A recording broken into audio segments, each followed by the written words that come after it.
I read almost 200 books in 2022, so you didn't have to. Actually, I read them because I wanted to, and a lot of them were great. But some of them were not as great, and not everybody has time to go through that entire list to figure out which is which. So I'm gonna save you the trouble and tell you about some of my absolute favorite books that I read this year. And to be clear, that is books that I read during the year, not books that came out this year. So some of them are older. And just because I can, I'm gonna make things more fun and give these books weird awards. So I'm Yona from Field Teen Center, and these are my most recommended reads from this year. Our first award this evening is the Drunk Text Award for the most delightfully embarrassing text conversation. And that award goes to The Lesbiana's Guide to Catholic School by Sonora Reyes. This book will probably make you cry and punch you in the feels in a good way. The next award is the Art Thief Award for the most casual heist.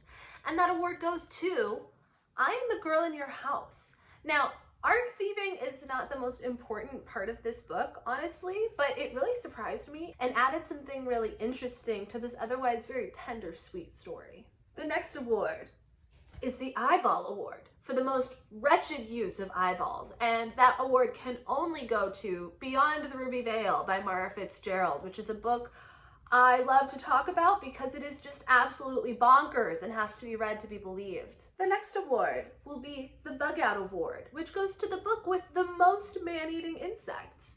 To be honest, I only read one book with any man-eating insects, though I'm sure there are others, and that book was Grasshopper Jungle by Andrew Smith. It was funny, it was gross, it was about the end of the world, it was about queer relationships, it had everything. The next award is the Oishi Award, and Oishi means delicious in Japanese, so of course this one goes to a manga series, Delicious in Dungeon.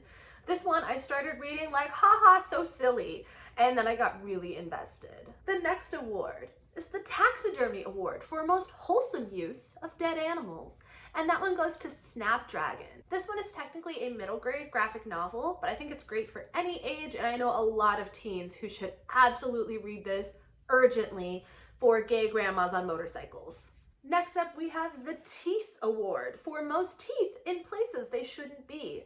And that goes to Burn Our Bodies Down by Rory Power, who is high-key the queen of YA sapphic horror. The next award is the Horsin' Around Award for most lovable horse husband. And that goes to the book My Lady Jane, which features a girl who is forced into a marriage, and she finds out, much to her horror, that her husband-to-be is only human at night, and during the day, he is a horse.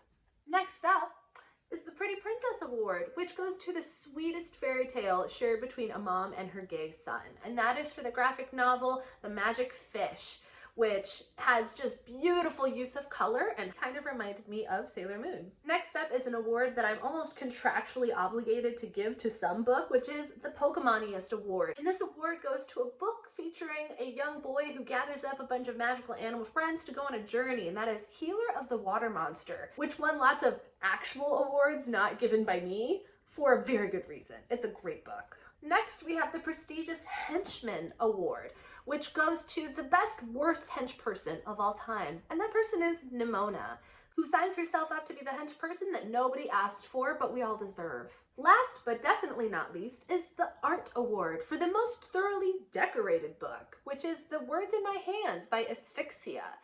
Every single page of this book is an art piece, and you should definitely check it out. Obviously, I kept these really short and brief because there were so many books I needed to talk about. So if you want detail about those books, a lot of them are in other book talks on this channel. And you can always reach out to us for details or for some recommendations tailored specifically to you. All of our contact information is in the description box, and you can also keep listening for all the ways to get in touch with us. You can always DM us on Instagram, you can email us, and of course you can always visit us in person at Field Teen Center. We're located on the ground floor of Parkway Central Library at 1901 Vine Street, and we're open Monday through Friday from 1 to 5 p.m. These hours can change from time to time, so for the most up-to-date information about our hours and any special programs and events, be sure to follow us on social media and check our website. Thanks so much for watching, and I hope you find something great to read.